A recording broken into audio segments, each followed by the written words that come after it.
Salut à tous, c'est Guy et aujourd'hui on va tester le Flix de chez Dashbone. C'est parti. Alors le Flix, qu'est-ce que c'est? C'est un vidéoprojecteur tout simplement qui est HD. Certains vont trouver que c'est peu, mais pour l'utilisation qu'on va en faire, franchement je vous assure que c'est suffisant. On ne veut pas de la 4K dans ce type d'utilisation. Donc c'est un vidéoprojecteur mais pas comme les autres car vous vous en doutez à sa taille, il y a des enceintes Bluetooth intégrées dedans. Il y a 20 watts intégrés dedans, c'est vraiment du bon son. Mais on va dire qu'il est équivalent au Big Boy que j'ai pu tester. Donc pour un vidéoprojecteur quand même c'est pas mal, c'est intégré. Ensuite donc à l'arrière on a donc le projecteur qui se situe ici. On a aussi un peu de contrôle, bon pas tant que ça mais un peu, pour gérer le focus de l'écran donc. Ensuite donc on a tout ce qu'il faut, on a la prise d'alimentation, on a la sortie auxiliaire, la sortie casque, la sortie HDMI. Le port service pour la mettre à jour, même s'il n'y a jamais eu de mise à jour, donc je n'ai jamais compris ce délire. Et il y a un port USB pour recharger par exemple votre smartphone ou pour pouvoir alimenter une Chromecast. Car oui, une Chromecast ou une Roku ou une Amazon Fire Stick, enfin tout est possible sur ce vidéoprojecteur. Sur le dessus, il y a le panneau de contrôle pour le vidéoprojecteur, donc on peut switcher entre les différents systèmes de son. Donc il y a la sortie auxiliaire si vous avez un système son externe. Le système Bluetooth si vous le connectez à un smartphone ou le système HDMI si vous voulez que le son provienne de l'HDMI directement. Il y a ensuite le bouton on pour le vidéoprojecteur qui allume aussi le son.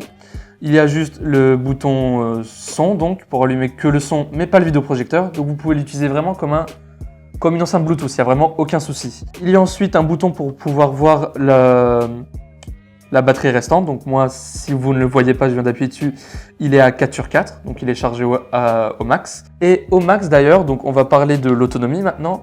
Alors j'ai le modèle 140 Wh et donc je peux avoir environ 4 heures d'autonomie. C'est vraiment beaucoup, je tiens à le préciser. 4 heures d'autonomie sans le brancher sur secteur. Alors que les autres projecteurs en temps normal, il faut le mettre sur secteur. Là, je peux aller dehors à 23 heures et je peux projeter sur un mur 4 heures de film ou 4 heures de jeu. Je peux faire ce que je veux avec, même en forêt, dans un trou paumé, je peux faire ce que je veux. Après, pour ceux qui veulent plus, il y a le modèle 280 Wh. Il coûte quand même plus de 850 € de ce que j'ai vu sur Amazon, je crois. Mais on peut avoir 8 heures d'autonomie. C'est vraiment abusé. 8 heures d'autonomie sur son vidéoprojecteur. 8 heures d'autonomie à l'extérieur, c'est vraiment impressionnant je trouve. Ensuite donc pour l'allumer il n'y a rien de bien sorcier.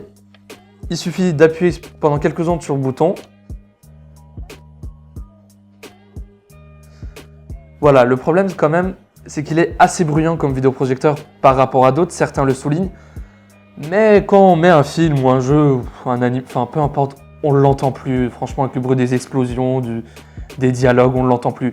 Mais c'est vraiment pour chipoter. Donc. Et donc sinon, au niveau de la luminosité, on a 700 lumens ANSI, c'est la norme américaine donc.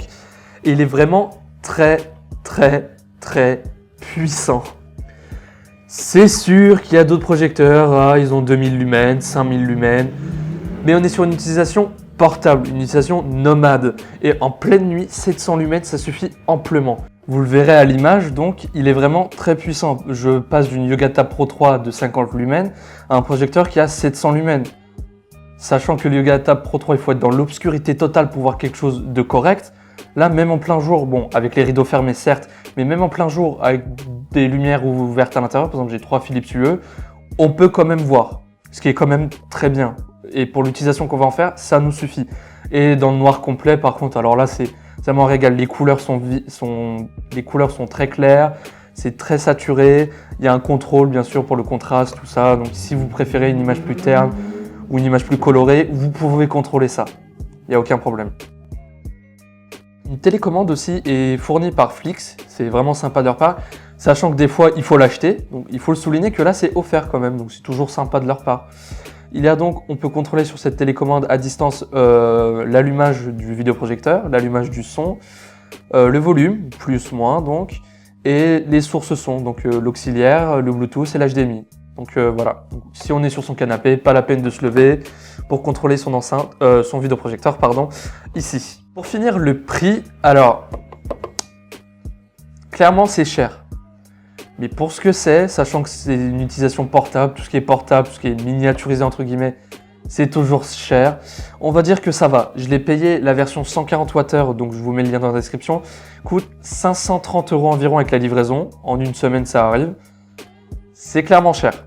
Sachant qu'il y a des vidéoprojecteurs fixes qui ont plus de lumen, qui ont une dalle Full HD pour moins cher, pour 300 € environ. Ça dépend de ce que vous souhaitez et de ce que vous cherchez. Donc, moi, je voulais une utilisation portable, nomade, donc j'ai préféré prendre ça. Et bien sûr, si vous voulez plus de batterie, il y a le modèle 280 Wh qui coûte 850 € environ sur Amazon. Je sais pas si ça vaut le coup. Moi, en tout cas, j'ai préféré prendre la version 4 heures. Je préfère honnêtement. Quoi qu'il en soit, c'est la fin de ce test. J'espère que vous avez aimé. Si vous avez des questions, n'hésitez pas dans l'espace commentaire. Et sur ce, je vous dis à la prochaine pour une nouvelle vidéo. Ciao!